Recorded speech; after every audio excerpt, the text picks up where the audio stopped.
안녕하세요. 화학을 담당하고 있는 고영건입니다. 이번 시간에는 산과 염기를 공부할 차례죠. 자, 그러면 산과 염기의 경우에 첫 번째 우리가 기본적인 정의하고 오늘은 얼만큼 이제 이온화되는지 그 정도만 알고 마무리 짓도록 하겠습니다. 자, 오늘 강의할 내용은 산과 염기. 기초 중에 기초라고 보시면 돼요. 정의. 자, 산과 염기의 경우에 보시면 정의가 지금 크게 세 가지가 나와 있어요. 제일 처음에 뭐가 나와 있냐면 첫 번째라고 할까? 1번 아레니우스의 정의가 나와 있죠. 아레니우스의 정의. 자, 그래서 여기에서 산이란 건 뭐래? 산이란 것은 수용액 상태에서 중요한 정의가 뭐냐면 자, 어떠한 조건이 있냐면 수용액에서 H 플러스를 제공하면 우리가 산이라고 부른대요. H 플러스를 제공하면 산이다.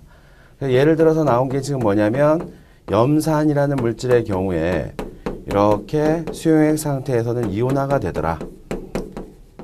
그래서 이걸 산이라고 하더라. 맞지? 자, 그 다음에 염기의 경우에는 수용액 상태에서 수용액에서 뭘 제공하면 그렇지. OH-를 제공하면 얘를 염기라고 부른대요. 그러면 NaOH의 경우에 이렇게 있지? NaOH의 경우에 Na 플러스와 그 다음에 OH-로 이렇게 나뉘죠. 이렇게 해서 RNA 수정에서 산은 H 플러스를 내놓는 거예요. 제일 중요한 건 가장 기본 중에 기본정이에요. H 플러스 그 다음에 염기는 OH-를 내놓는다. 이게 산과 염기의 정의다. 그래서 밑에 보시면은 하나의 분자에서 몇 개의 H가 나오냐에 따라서 뭐 가수를 정한다고 하지. 산의 가수, 염기의 가수. 이 가수라는 게 뭐냐? 자, 봐봐. HCl의 경우에 H 상태는 생략하고요. 얘가 최대한 한 분자에서 떨어뜨릴 수 있는 H 플러스의 개수가 하나밖에 안 돼. 그럼 뭐라고 부르니? 그렇지. 일가산이라고 부르지. 자, 그 다음에 H2SO4처럼 하나의 분자에서 최대한 떨어뜨릴 수 있는 H 플러스의 개수가 2개면 이가산이라고 불러. 그 다음에 이제 H3PO4처럼 하나의 분자에서 최대 3개의 H 플러스를 제공할 수 있으면 삼가산이라 불러요. 자, 가수는 산과 염기의 이제 강한 정도하고는 상관이 없어요. 그냥 분자 전체에서 최대한, 약하든 강하든 최대한 몇 개까지 떨어질 수 있느냐를 보시면 돼요. 자, 그 다음에 이거는 산의 가수고요. 염기의 가수를 보시면 자, NaOH의 경우에 하나의 화학식에서 OH가 몇 개 나오니? 그렇지. 하나 나오죠. 그래서 이거를 뭐라고 하냐면 일가염기라고 부르죠. 일가염기. 그 다음에 유명한 거는 수산화칼슘의 경우에 석회수지? 얘도 이렇게 되면 이가염기라고 부를 수 있겠지? 그러니까 화학식을 보면 여러분들이 딱 얘가 일가염기인지 이가염기인지는 확인해 볼 수 있을 거야. 그 다음에 AlOH3처럼 Al3 플러스 더하기 3OH-로 나뉘면 우리가 뭐라고 한다? 삼가염기라고 하더라. 됐죠? 이게 가수야. 한 분자에서 최대한 떨어뜨릴 수 있는 H 플러스의 개수와 OH-의 개수. OH-를 3개 떨어뜨릴 수 있으면 삼가염기. 됐지? 가수의 경우에. 그래서 한 번씩 봐두시고요. 근데 우리가 아레니우스의 정의에 한계점이 있어. 이제 아레니우스 정의로 우리가 이론이 발전하는 이유는 기존의 이론으로 설명할 수 없는 내용이 발생되기 때문에 그러면 기존의 내용과 새로운 기존의 이론으로 설명하지 못했던 그 물질을 설명할 수 있는 정의를 만들어내죠.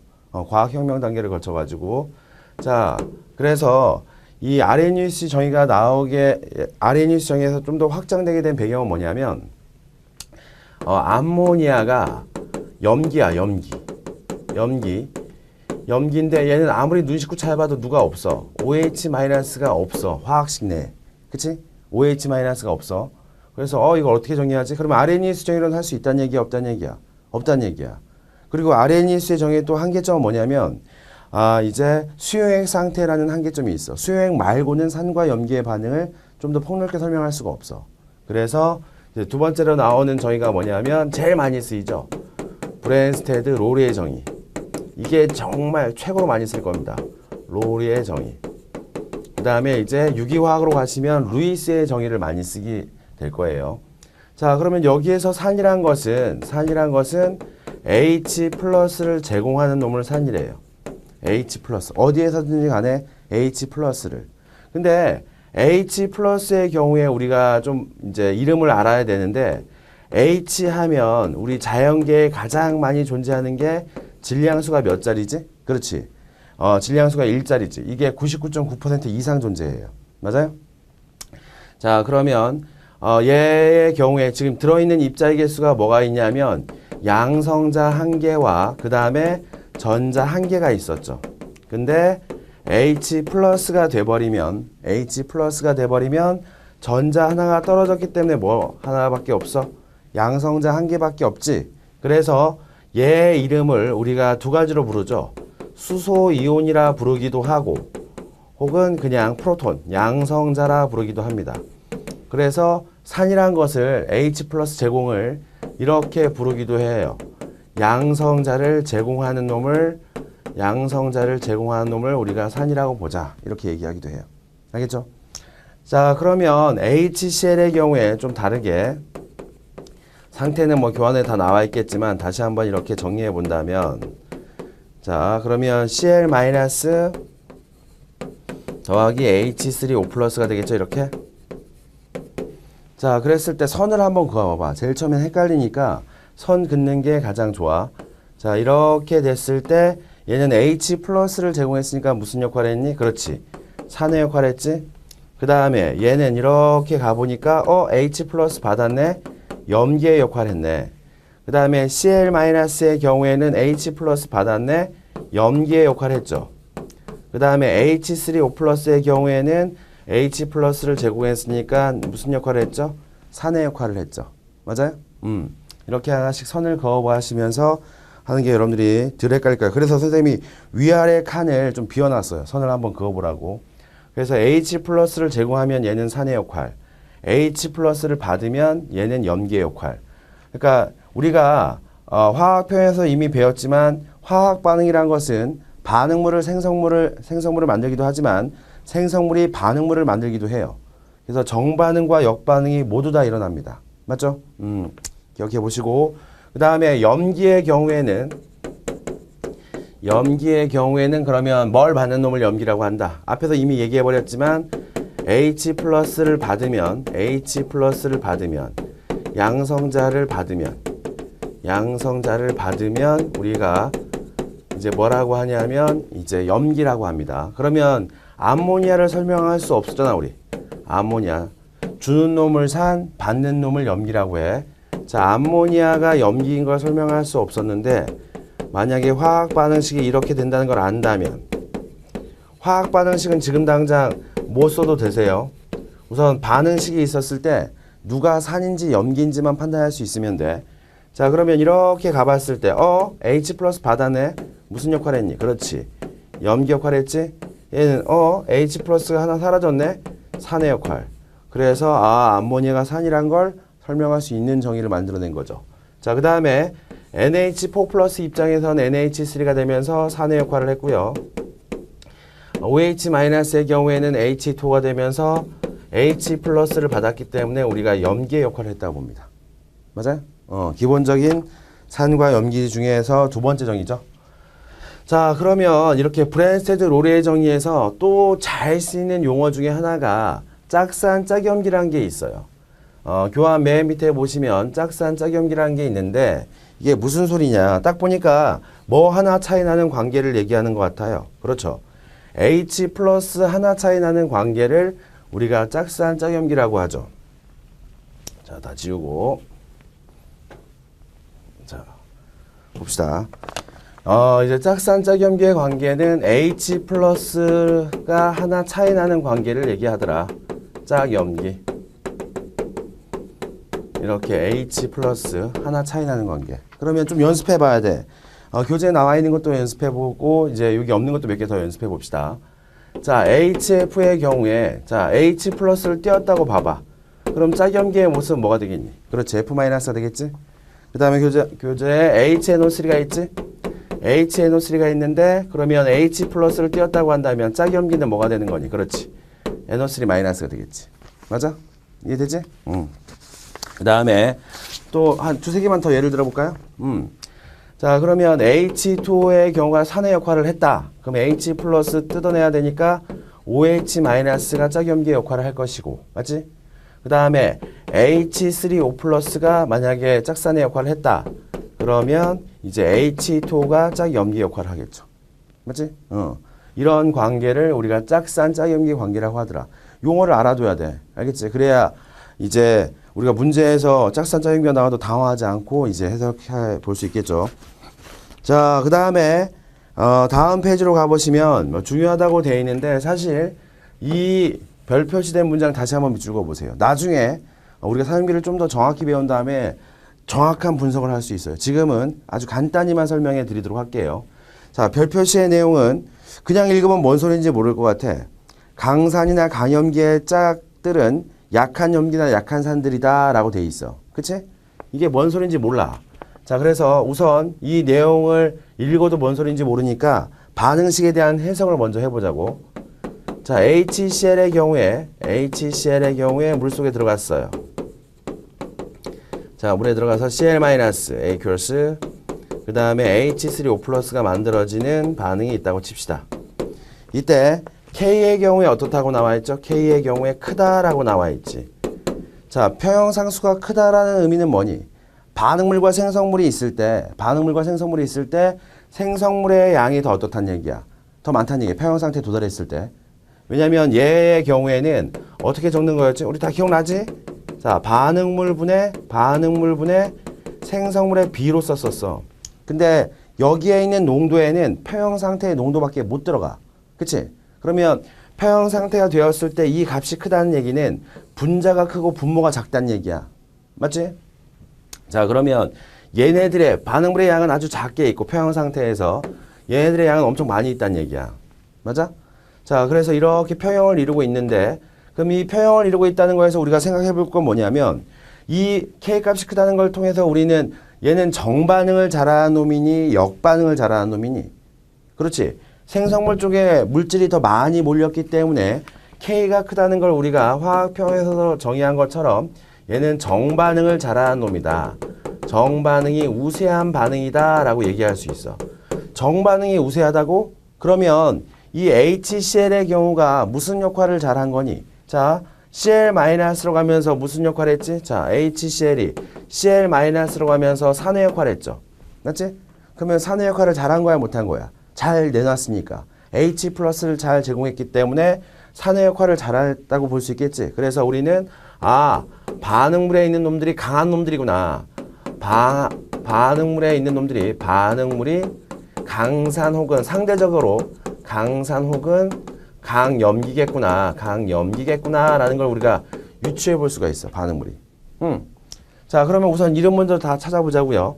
자, H2의 경우에 정반응이 일어나게 되면 얘는 뭐야? H 플러스를 받았기 때문에 염기가 되겠지?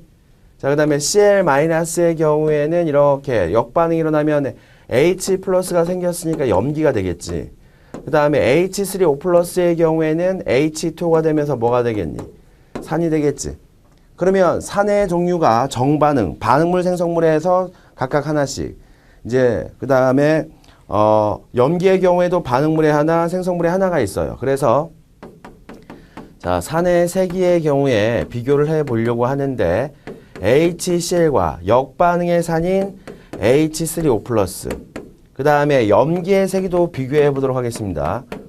염기의 세기도 비교해 보려고 하는데 얘는 H2O와 누구를 비교하면 되지? Cl-를 비교하면 되지. 근데 지금은 이것밖에 비교를 못 하는데 봐봐. 그러면 아까 뭐라고 했어? 반응물에 있는 놈들이 더 역할을 잘하니까 생성물을 많이 만들어낸 거야. 맞지? 반대로 얘기하자면 생성물에 있는 놈들이 반응물을 잘 만들지 못하는 상황이야. 뭘 보고 알았지 우리는? K값을 보고. 표형상수를 보고 알았지? 자, 그러면 산의 세계는 누가 더 세다고 볼 수 있어요? 그렇죠. HCl이 더 세. 마찬가지 염기도 반응물에 있는 놈들이 더 반응을 잘했다는 얘기야. 그래서 H2가 더 상대적으로 강한 염기라고 보시면 돼요. 근데 봐봐라. 얘가 짝산이었지. 짝산이라고 친다면 이거의 짝 염기가 뭐가 되는 거야? Cl 마이너스 H 플러스 하나 모자란 놈이 짝 염기가 되는 거죠. 그러면 여기에서 짝산이 강하니까 짝 염기가 어떻게 되고 있어요? 약해지고 있죠. 그 다음에 염기가 강하니까 짝산이 약해지고 있죠. 맞지? 그래서 우리가 여기에서 나온 게 뭐냐면 간단히 한 문장으로만 표현해 본다면 강산의 상대적 색이야. 강산의 짝 염기는 약하다. 그러면 강염기의 짝 염기는 그치? 약하다. 그치? 강염기의 짝산은 약하다. 똑같은 말이야. 자, 근데 이게 무슨 색이냐면 절대 비교가 아니라 상대적 색이 비교야. 상대적 색이. 얘보다 얘가 강하다, 약하다 이렇게. 알겠지? 그럼 반대로 3만 다 정리해볼까? 강산의 짝 염기가 약하다면 약산의 짝 염기는 어떻다? 강하다라고 얘기할 수 있겠지. 근데 이거에 대한 정확한 해석은 문제풀이에 적용할 수 있는 정확한 해석은 이제 일반화학에서 이제 말씀드리도록 하겠습니다. 자, 그래서 이 하나의 중요한 문장 한번 해석해 봤고요. 그거를 분석하기 위해서 예를 하나 들어드렸고요. 자, 그 다음에 양쪽성 물질 이쪽으로 와서 봅시다. 양쪽성 물질. 양쪽성 물질 하면 사실은 주기율표에서도 양쪽성 원소라는 게 있어. 양쪽성 원소라는 건 뭐냐면 원래 금속은 산과 잘 반응을 해. 근데 금속이 염기하고도 반응을 해서 수소기체를 내놓는 놈을 양쪽성 원소라고 해. 거의 물어보진 않아, 근데 양쪽성 물질이란 건 뭐냐면 여기 나와 있는 것처럼 산으로도 작용하고 산으로도 작용하고 산염기로 모두 작용하는 물질, 산염기로 모두 작용하는 물질을 얘기해. 한 번에 산과 염기로 다 작용하는 게 아니라 어느 조건에 가면은 산으로 했다가 어느 조건으로 가면 염기로 됐다가 뭐 이런 물질을 우리가 양쪽성 물질이라고 합니다. 그 대표적인 예가 뭐가 있냐면 여러분들 자 여기 얘에 아까 우리가 봤었지만 사실은 잘 캐치하지 못했을 텐데 몇 개만 적어볼게요. H2O 여기 교환에 나와 있는 거 HS-, HCO3-가 있죠. 이런 식으로 쭉 가. 유명하게 물이야 물. 물이 왜 양쪽성인지 한번 보여줄게요. 자 보자. 상태는 생략할게요. 자 염산이 물속에 들어가서 이제 Cl-하고 H3O+를 만든다고 칩시다. 물만 봐봐. 자 H+ 받았으니까 얘 무슨 역할 한 거야? 물은 염기 역할 한 거지. 자 근데 암모니아의 경우에 물에 들어갔어. 그러면 NH4+가 되면서 OH- 되겠지? 그러면 물 입장에서는 H+를 제공했기 때문에 무슨 역할을 했다고 볼 수 있어? 산의 역할을 했다고 볼 수 있겠지. 그래서 물은 염기 역할도 산의 역할도 할 수 있는 놈이구나. 이렇게 알 수 있어. 그 다음에 뒤에 있는 놈의 공통점은 뭐냐면 뒤에 있는 놈의 공통점 쫙 밑줄 그어보고 다 양성자. 그러니까 수소 이온을 많이 가지고 있는 다양성자. 양성자를 많이 가지고 있는 다양성자성 산의 중간 형태라고 보시면 돼요. 양성자를 많이 가지고 있는 산들이 H를 일부 떨어뜨리게 되면 얘는 받을 수도 있고 줄 수도 있어. 한번 예를 들어 볼게. 자, 지금 나와 있는 H2S를 볼게요. 원래 H2S의 경우에는 H를 하나 떨어뜨려서 이렇게 HS- 또 한 번 더 떨어뜨려서 EH 플러스 S2-가 될 수 있겠지. 자, 그럼 봐봐. 얘 입장에서 보자고. 얘 입장. 중간의 입장에서 보시면 이렇게 만약 반응이 진행된다면 H+를 받았기 때문에 얘 뭐라고 불러야 돼? 그렇지. 염기라고 불러야겠지. 그 다음에 얘는 이렇게 가서 H+를 제공했기 때문에 뭐라고 불러? 산이라고 부르겠지. 맞니? 자, 또 하나 보여줄까? 뭐 황산이 있다고 치자. H2SO4의 경우에 그럼 얘도 H+ 더하기 HSO4-. 그 다음에 H+ 더하기 SO4E-. 자, 그러면 이렇게 돼서 H+를 받으면 염기. 이렇게 돼서 H+를 내놓으면 산이 되죠. 맞지? 그래서 이렇게 여러분들이 쉽게 모양으로 판단할 수 있으려면 H를 가지고 있으면서 떨어질 수 있는 H를 가지고 있으면서 어떤 음이온 2-나 마이너스를 띄고 있으면 얘네들은 산도 되고 염기도 된다고 보시면 돼요. 알겠죠? 산도 되고 염기도 된다가 대표적인 거 물 빼고 나머지들은 대부분들이 다 다 양성자성 산의 중간 형태. H가 남아있는 형태. 일부 떨어뜨리고 남아있으면 얘네들은 받을 수도 있고 내놓을 수도 있다는 얘기야. 이해되니? 이게 양쪽성이야. 자, 이제 마지막 이제 산염계의 정의를 보도록 할게요. 이제 루이스의 정의가 나와요. 사실은 일반 화학에서는 루이스의 정의를 많이 언급하진 않습니다. 근데 어디에서 정말 많이 언급하냐면 유기화학. 여러분들 이제 화학 전공자들은 이제 유기화학이란 과목을 배우게 될 텐데 이제 유기화학을 가게 되면은 루이스의 정의가 다라고 보시면 돼요. 루이스. 계속 뭐가 공격한다, 받는다, 뭐 베이스니 뭐 이제 누가 더 애시딕하냐 다 루이스의 정의에 의한 겁니다. 알겠죠? 자, 그러면 세 번째 루이스의 정의를 가보도록 할게요. 루이스의 정의의 경우에 보시면 자, 첫 번째 산이란 것은 자, 산이란 것은 전자쌍을 어떻게 하는 물질? 자, 전자쌍을 받을 수 있으면 받으면 산의 역할을 했다고 보고 자, 염기라는 것은 전자쌍을 주는 물질, 이렇게. 오케이? 그래서 가장 대표적인 반응이 밑에 나와 있어.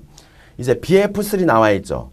BF3와 그 다음에 NH3가 반응을 해서 이제 BF3, NH3가 만들어지는 반응인데 이거 여러분들 이미 한번 봤어. 화학결합에서. 자, 붕소로 된 화합물들은 무슨 분자였지? 기억이 안 나죠? 옥텟 결핍 분자였지. 옥텟 결핍 분자. 옥텟 규칙을 만족하지 못하는 아이였어.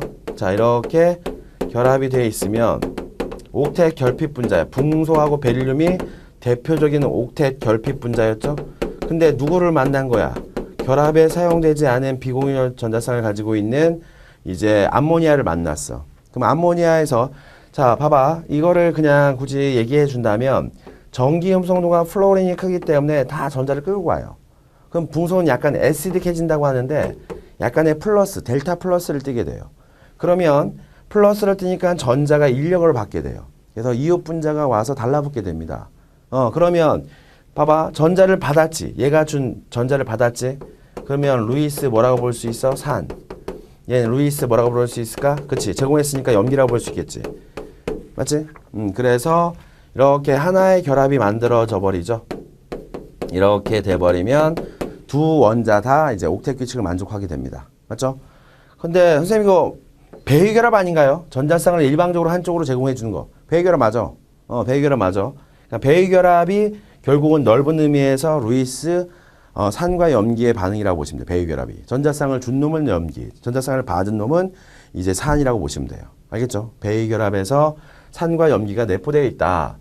그러면 이제 정의를 보실 때, 산염기의 정의를 보실 때 이제 가장 넓은 정의가 누구라고 보시냐면 루이스의 정의라고 봐요. 그 다음에 저희가 브랜스테드 롤의 정의라고 봐요. 가장 좁은 범위를 설명하는 게 아레니우스 정의라고 보시면 돼. 맞지?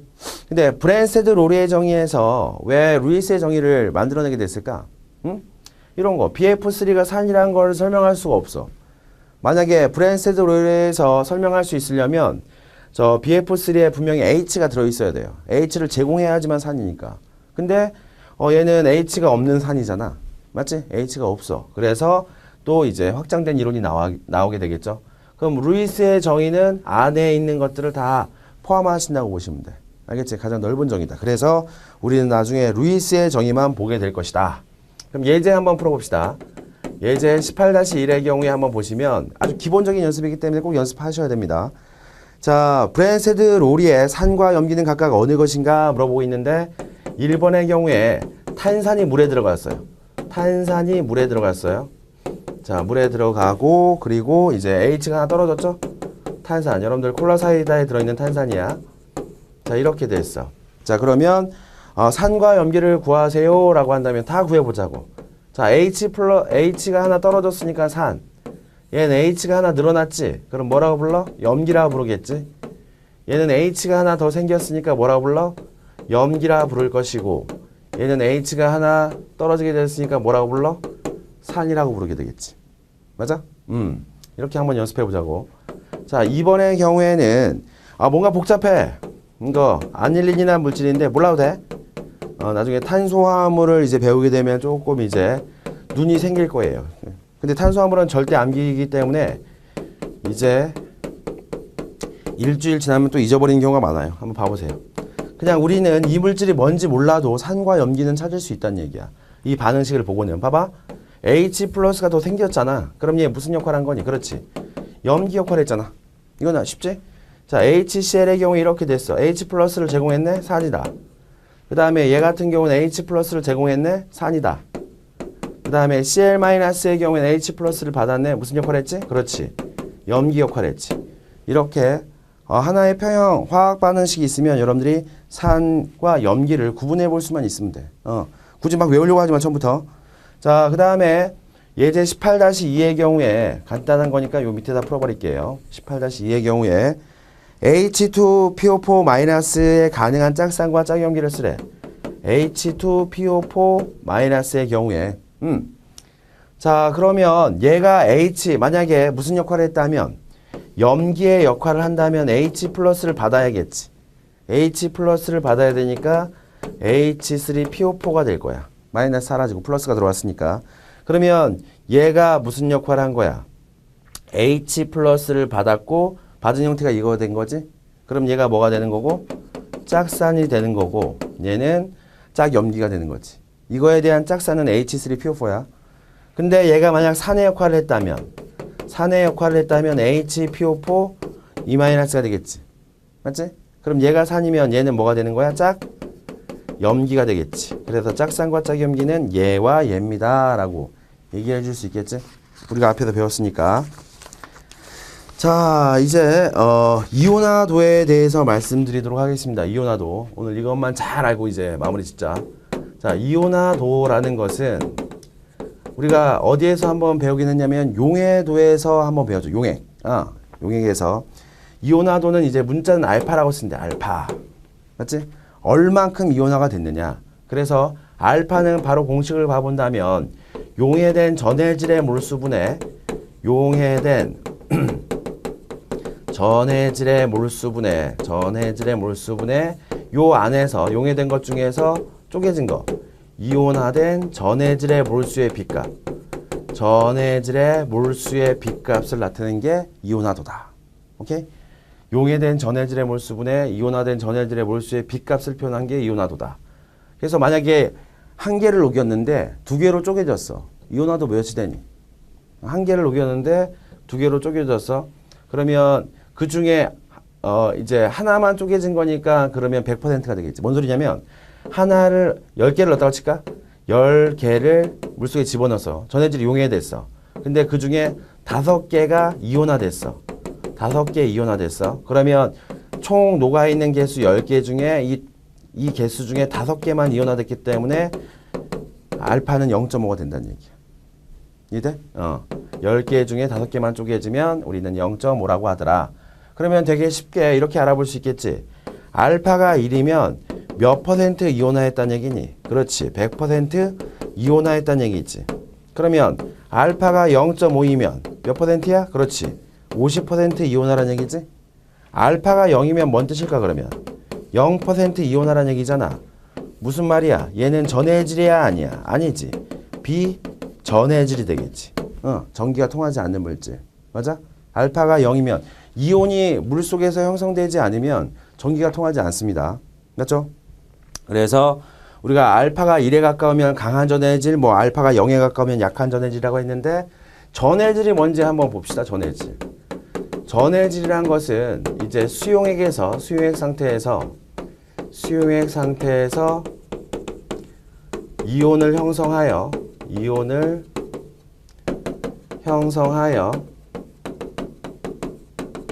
전류가 흐르는 물질. 전해질이란 것은 수용액 상태에서 이온을 형성하여 전류가 흐르는 물질을 우리가 전해질이라고 해요. 그 중에는 뭐가 있을까? 강한 전해질이 있지. 강한 전해질이란 건 이온을 잘 형성한다는 얘기야. 그래서 알파가 거의 1에 가깝다고 보시면 돼. 강한 전해질에 뭐가 있냐면 강산과 강한 염기성 물질과 그 다음에 물에 잘 녹아서 이온화가 잘 되는 가용성 염이라는 게 있어. 하나씩 예를 들어줄게. 강산하면 여러분들 잘 아는 염산. 이건 이름 적어줄게. 염산. 그 다음에 강염기 하면 정말 잘 알고 있는 수산화나트륨 이런 게 있고, 그 다음에 가용성형 하면 이제 우리가 잘 알고 있는 소금. 얘네들은 물에 녹였을 때 전류가 잘 흐릅니다. 맞죠? 자, 그 다음에 이에 반대로 그럼 약한 전해질의 경우에 뭐가 있습니까? 라고 하면 약한 전해질은 무조건 0보단 커야 돼. 근데 1보다는 많이 작아야 돼, 알파가. 알겠죠? 알파가 많이 작아야 돼. 그러면 약산의 경우에 보시면 약산의 경우에 약산 약염기가 이제 약한 전해질의 예가 되는데, 약한 산 중에 식초 속에 들어있는 누가 있지? 아세트산이 있어. 아세트산. 식초 속에 들어있지? 약염기에는 암모니아가 있어요. 이건 이름 아니까. 그 다음에 유명한 비전해질. 비전해질 한 두 개만 예를 들어 드릴게요. 우리가 화학에서 많이 나오는 물에 용해되긴 하지만 이온을 형성하지 못해서 전류가 흐르지 않는 물질로 유명한 게 뭐가 있냐면 포도당과 설탕이 있어요. 여러분들이 제일 많이 볼 수 있는 물질 중에. 알겠지? 저 두 물질은 전기가 통하지 않습니다. 그래서 실제로 보니까 표를 보세요. 25도씨 기준으로 했을 때 아무리 강한 전해질, 자 HCl, NaOH, NaCl 다 나와 있어. 근데 이게 1에 가깝지 않은데? 그치? 근데 우리가 강한 전해질의 경우에 실제로는 이렇게 1에 좀 상대적으로 약한 전해질보다는 1에 가깝다고 얘기할 수 있지만, 그렇다고 해서 뭐 0.99나 이런 건 아니야. 맞죠? 그래서 실제 값은 좀 다르다. 근데 우리가 계산상에서는 우리가 문제 나오잖아요. 화학 문제 나올 때 강산, 간염기, 가용성 염의 경우에, 즉 강한 전해질의 경우 알아보자 이거. 자, 앞으로 우리가 계산상에서 알파가 주어지지 않으면 강한 전해질은 알파를 1로 가정한다. 근데 어느 책에도 이걸 가정한다는 문제가 없어. 그냥 기본 가정이야. 알겠지? 문제를 풀 때 강한 전해질의 경우에는 알파를 그냥 1로 계산하는 게 통상적인 방법이야. 그러면 약한 전해질의 경우는 어떻게 해요? 뭐 대표적인 값이 있나요? 아니, 그거는 약한 전해질의 경우에는 꼭 알파를 알 수 있게끔 문제를 줍니다. 얼만큼 쪼개지는지 알 수 있게끔 문제를 줘야 이제 그건 성립하게 되는 거고, 강한 전해질은 귀찮으니까 그냥 100% 이온화된다고 보고 이제 문제를 내는 경우가 거의 대부분이라고 보시면 돼요. 자, 그러면 이제 예제 18-3을 보도록 하겠습니다. 예제 18-3의 경우에 보시면 0.2 몰롱도, 우리 몰롱도 배웠지? 몰롱도의 산 HA 수용액 중에 존재하는 H 플러스의 농도는 0.04 몰롱도이다. 이 산의 이온화도를 쓰세요. 우리는 이거는 반응식을 한번 써봐야 되는데, 이렇게 적어봐. 원래는 HA가 물속에 들어가야 되기 때문에 원래는 이렇게 써야 돼. 정석을 먼저 보여줄게. 정석은 이렇게 써야 돼. 그 다음에 A-AQS, 그 다음에 더하기 H3O 플러스. 자, 정석은 이렇게 적어야 돼요. 정석은. 근데 이렇게 매번 쓰기가 굉장히 귀찮아. 그리고 물은 K값에 들어가지도 않아요. 그래서 우리는 어떻게 쓰기로 했냐면 이거를 약식으로 거의 대부분 다 표현합니다. 간단한 방법으로 상태 생략할게요. 이렇게 적어요. 이제 그냥 쪼개진다는 의미에서 H 플러스 이제 A 마이너스로 둡니다. 실제로 H 플러스는 이제 안정한 상태가 아니기 때문에 물속에서는 이 하이드로늄 이온으로 존재해요. 근데 우리가 그냥 H 플러스라고 쓰는 이유는 그냥 귀찮아서 이렇게 쓰는 거야. 자, 그러면 한번 봅시다. 초기, 반응, 그 다음에 뭐가 있죠? 초기, 반응, 평형이 있다고 봅시다. 평형 상태 세 단계로 나누어서 초기에 산의 농도가 0.2 몰농도래요. 그 다음에 나중에 이거를 잘 분석해야 돼. 이 한 문장을 가지고 얘는 초기 농도구나. 그 다음에 H 플러스의 농도를 알려줬다는 건 얘가 낮은 농도구나 라는 건 아셔야 돼. 자, 이때 이온화도를 쓰라고 돼 있죠? 자, 그럼 우리가 빈칸 채울 수 있어. 개수비가 몇 대 몇 대 몇이니? 1대 1대 1이지? 그러면 얘가 플러스 0.04 몰농도만큼 만들어졌으니까 얘도 0.04 몰농도, 얘도 마이너스 0.04 몰농도가 되겠지. 그러면 평형 상태의 농도는 0.16 몰농도가 될 것이고 0.04 몰농도가 될 것이야. 자, 근데 여기에서 전체 원래 용해됐던 놈 중에서 얼만큼만 용해됐지? 0.064만큼만 이제 쪼개진 거지. 반응을 한 거지. 그래서 우리는 알파를 어떻게 구하냐면 알파는 초기 농도분에 그 다음에 쪼개진 애가 0.04만큼 쪼개졌어. 이걸로 계산해버리면 된다는 얘기야. 됐지? 그러면 이 약분시켜버리고 하나씩 옮겨주면 이제 0.2가 되겠지. 맞아요? 0.2. 알파는 0.2. 20% 이온화됐다라고 볼 수 있겠고. 자, 예제 18-4의 경우에 보도록 하겠습니다. 18-4의 경우에 자, 다음에 반응식이 나와 있어요. 또 귀찮아, 우리가. 그치? 귀찮으니까 이렇게 적어볼까? HA, 약식으로. 자, H 플러스 더하기 A 마이너스로. 그 다음에 초기, 평형이 중요하다고 했죠. 산염기로 들어가기 위해서는 평형을 제대로 모르면 산염기에 접근하기가 힘들어요. 자, 그러면 초기 농도가 몇이나 나와 있냐면 0.02 몰 농도라고 나와 있죠. 00죠. 자, 알파가 0.1이죠. 그러면 여기에서 10분의 1만큼만 이온화했다는 얘기야. 마이너스 0.002 플러스 1대 1대 1이죠. 1대 1대 1이니까 플러스 0.002 플러스 0.002가 되겠죠. 자, 그러면 얘가 0.018이 되고 0.002가 되고 0.002가 되죠. 됐어요? 근데 뭐 이제 뭘 구하래? K 값을 구하래. 알파가 0.1일 때 알파가 0.1이라고 나와요. 10% 이온화된다는 게 나와 있어. 그러면 우리가 이온화도를 사용해서 평형 상태를 다 구할 수 있으니까 K는 HA분의 H 플러스의 농도 곱하기 뭐가 돼요? A 마이너스. 그럼 0.018분의 뭐가 돼요? 0.002의 제곱이 되겠죠. 맞지? 이렇게 해서 우리가 알파까지 활용을 해봤어요. 그래서 앞에 거 오늘 배운 내용은 별거 없어요.